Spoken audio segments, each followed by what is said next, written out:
Hello friends, এই দেখো আজকে কাজের লোকেশনে চলে এসেছি। এই অ্যাপার্টমেন্টটায় আজকে কাজ আছে আমার।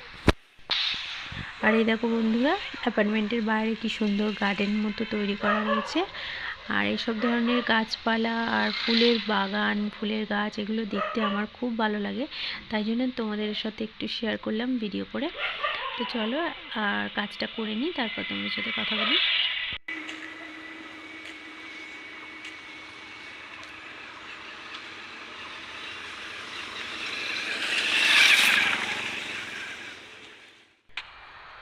সন্ধে প্রায় হয়ে গেছে আর আমার কাজটাও কমপ্লিট হয়ে গেছে। আর এই যে অ্যাপার্টমেন্টের ভেতরটা দেখো বন্ধুরা, কত সুন্দর ডেকোরেশন করা গাছ দিয়ে। আজকের ভিডিওটা এই পর্যন্তই। এরকম সুন্দর সুন্দর ভিডিও নিয়ে দেখা হবে তোমাদের সাথে নেক্সট ভিডিওতে। তো চলো, যতক্ষণ পর্যন্ত ভালো থাকো, সুস্থ থেকো, আর আমার চ্যানেলটাকে সাবস্ক্রাইব করে দিও। টাটা।